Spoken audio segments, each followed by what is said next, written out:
Hello friends, welcome to my YouTube channel GK infotuber. Friends, हम English literature में English literature period जो time period है वो हमारा चल रहा है। उसमें हमने कल तक कर लिया था कैरोलिन एज, जैकोबियन एज और कॉमनवेल्थ एज। उसके आगे आती है हमारी next age the restoration period. Restoration period का मतलब क्या है कि जब रीस्टोर हो गई थी हमारे इंग्लैंड के अंदर मोनार्की है वो रीस्टोर हो गई थी, तो उसको बोलते हैं रेस्टोरेशन पीरियड। तो इसका टाइम पीरियड हमारा है 1660 से लेकर के मेनली तो ये 1688 तक रहता है। रीस्टोर 1688 तक रहता है रेस्टोरेशन पीरियड। उसके बाद है वो हमारे नेक्स्ट जो किंग है वो आ जाते हैं। तो रेस्टोरेशन पीरियड है वो धीरे धीरे 1688 में जा कर के ख़त्म हो जाता है। तो इसमें क्या है, एक मैं ओवरव्यू इसका दे देती हूँ आपको। This period from 1660 to 1700 is named as the restoration period. तो ये हमारा टाइम पीरियड है 1660 से लेकर के, इसको रेस्टोरेशन पीरियड माना जाता है।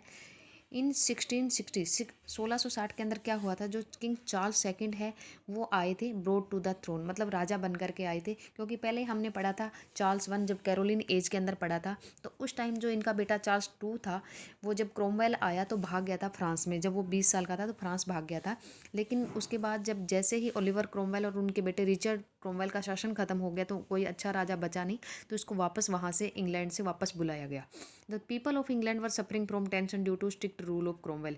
क्योंकि क्रोमवेल है वो अच्छा किंग नहीं था, तो उसका जो स्ट्रिक्ट रूल था उस वजह से लोग क्या कर रहे थे, बहुत टेंशन से अपना लाइफ है वो सफ़र कर रहे थे। The native nation welcomed the restoration of Charles two, इसलिए चार्ल्स टू को वापस बुलाया गया।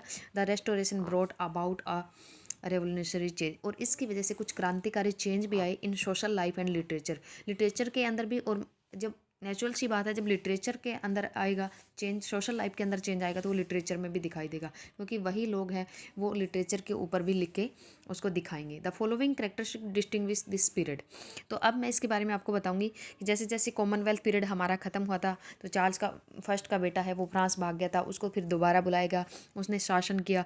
उसके बाद क्या हुआ, वो 1685 तक फिर सत्ता में रहा, जब वो 1660 के अंदर आया। क्योंकि मोनार्की जो हमारी रिस्टोर हो गई थी 1660 के अंदर, तो उस टाइम क्या है, जो 1642 के अंदर हमारे जो थिएटर क्लोज हो गए थे वो 1660 के अंदर फिर ओपन हो गए। और उसके बाद क्या हुआ, ये 1685 तक रहा सत्ता के अंदर। फिर इसका बेटा जो जेम्स सेकंड है, इसका बेटा है जेम्स सेकंड आएगा आगे, वो आया। लेकिन वो क्या था, कैथोलिक था, और उससे लोग बहुत परेशान थे, लोग प्रोटेस्टेंट बहुत ज़्यादा थे। और वो ज़्यादातर लोग क्या करते थे, उसको वहाँ से भगाना चाहते थे, क्योंकि वो अच्छा रूलर नहीं था। इसलिए उसको वहाँ उसके खिलाफ क्रांति करके लोगों ने उसको 1688 के अंदर भगा दिया, और इसी के साथ में रेस्टोरेशन एज है वो ख़त्म हो गई। वो फ्रांस भाग गया। फ्रांस भागने के बाद क्या हुआ, फ्रांस के जो विलियम थर्ड हैं और उनकी वाइफ जो मैरी है, उनका जो दामाद और बेटी है वो सत्ता में आई, जेम्स सेकंड की बेटी, और उनके दामाद है वो सत्ता में आए। वो 1602 तक रहे थे फिर। और फिर क्या हुआ, इंग्लैंड है वो दो पॉलिटिकल पार्टीज में गठित हो गया था। दो पॉलिटिकल पार्टी कौन सी थी, एक विग थी और दूसरी टोरी थी। तो विग कौन थे, विग वो लोग थे जो राजा के खिलाफ रहते थे, और टोरी वाले कौन थे, जो राजा के समर्थक थे। तो इसमें दो पार्टी में ये डिवाइड हो गया। उसके बाद आता है 1662 के अंदर क्या हुआ था हमारा, 1662 के अंदर रॉयल सोसाइटी की स्थापना हुई, जिसके जो एक मेंबर थे हमारे सर आइजक न्यूटन, आपने अपने नाम सुना होगा, वो भी इसके मेंबर थे। और इंडस्ट्रियलाइजेशन की भी स्टार्टिंग है वो इंग्लैंड से हुई। तो आपको पता ही है औद्योगिकरण की शुरुआत हम हिस्ट्री के अंदर भी पढ़ते आ रहे हैं। 1695 के अंदर फिर क्या हुआ था, प्रेस है जो मीडिया है उसको बिल्कुल एकदम फ्री कर दिया। पहले तो उनसे क्वेश्चन पूछा जाता था जब भी कुछ लिखते थे, लेकिन सेक्स वगैरह के ऊपर तब लिखते नहीं थे, तो अब ये लोग लिखने लगे थे, तो प्रेस को भी फ्री कर दिया। 1689 के अंदर क्या हुआ था, राइट्स ऑफ बिल है वो आ गया। राइट्स ऑफ बिल में क्या हुआ, जो राजा की जो शक्ति है 1689 के अंदर आया राइट्स ऑफ बिल। इसमें क्या हुआ कि जो किंग की शक्ति है उसको लिमिटेड कर दिया गया, और पार्लियामेंट की शक्ति है उसको बढ़ा दिया गया।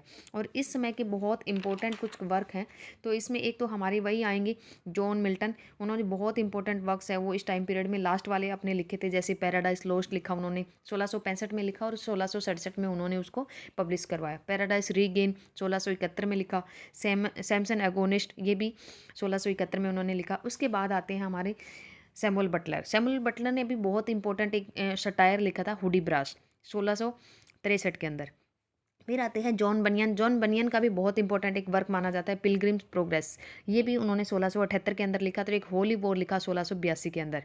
उसके बाद आते हैं इस पीरियड के सबसे main literary figure John Dryden. इनको इंग्लैंड का फर्स्ट पोइट ल्योरेट भी माना जाता है, और इन्होंने ही इंग्लैंड मतलब सबसे पहले लिटरेचर के अंदर हीरोइक कपलेट है वो लाने का श्रेय इन्हीं को है, और सटायर के ऊपर भी इन्होंने काफ़ी काम किया था। तो इंग्लैंड के फर्स्ट पोइट ल्योरेट ये 1668 के अंदर बने थे, और इनके काफ़ी इंपॉर्टेंट वर्क है, और इसीलिए इस एज को ड्राइडन की एज भी माना जाता है, क्योंकि पहले पोइट लॉरेट रहे, हीरोइक कपलेट यही लेकर गया है, स्टायर पे इन्होंने बहुत ज़्यादा काम किया, और सबसे इंपॉर्टेंट लिटरेरी फिगर भी यही माने जाते हैं इस एज के। तो इन्होंने एक इंपॉर्टेंट इनका वर्क है all for love 1678, the Indian emperor एक इन्होंने वर्क लिखा, एक औरंगजेब वर्क लिखा इन्होंने, एब्सलम एंड एचिटोपल एक पॉलिटिकल स्टायर, मैक फ्लेकनो ये भी एक स्टायर टाइप का वर्क है, ऐसे ऑन ड्रामेटिक पोइजी ये भी बहुत इंपॉर्टेंट इनका वर्क है। तो ये सारे वर्क हैं इनके, बहुत इंपॉर्टेंट वर्क है, ये इन्होंने लिखे। उसके बाद आते हैं विलियम कॉन्ग्रीव। विलियम कॉन्ग्रीव ने भी क्या किया था, कॉमेडी ऑफ रेस्टोरेशन कॉमेडी लिखी थी इन्होंने भी। तो इन्होंने जैसे इनका एक बहुत इंपॉर्टेंट वर्क आता है वे ऑफ द वर्ल्ड, ये 1700 के अंदर लिखा, लव फॉर लव लिखा इन्होंने, द डबल डीलर लिखा, ये सब वर्क हैं वो विलियम कॉन्ग्रेव के हैं। तो इस एज के मेनली जो इंपॉर्टेंट है वो जॉन ड्राइडन है, सैमुअल बटलर ने भी काम किया, जॉन बनियन ने भी थोड़ा सा लिखा, विलियम कॉन्ग्रीव ने लिखा, जॉन लॉक आए उन्होंने भी फिलोसफी के ऊपर लिखा था, an essay on human understanding. फिर आते हैं विलियम विचरली, वाइचरली बोल सकते हैं, विचरली भी बोल सकते हैं। तो इन्होंने कॉमेडी ऑफ मैनर्स के ऊपर काम किया, और इनके दो वर्क बहुत इंपॉर्टेंट है, द प्लेन डीलर जो 1676 के अंदर लिखा था, और द कंट्री वाइफ जो 1675 के अंदर लिखा। ये रेस्टोरेशन कॉमेडी है इनकी। उसके बाद इसमें एक इम्पोर्टेंट नाम आता है एफ्रा बेन का। एफ्रा बेन कौन थी, एक फर्स्ट प्रोफेशनल, एफ्रा बेन ये कौन थी, फर्स्ट प्रोफेशनल वुमन राइटर थी उस टाइम पीरियड की। तो इन्होंने भी बहुत इंपॉर्टेंट वर्क लिखे हैं उस टाइम में। द रोवर इनकी एक कॉमेडी है 1677 के अंदर इन्होंने लिखा, और एक औरों को इन्होंने एक नॉवल लिखा था 1688 के अंदर, वो भी बहुत इंपॉर्टेंट है। और एक नाम और आता है बहुत इंपॉर्टेंट इस टाइम पीरियड के अंदर, सैमुअल पेपे। वो क्या थे, डायरी राइटर थे, तो ये डायरी लिखते थे।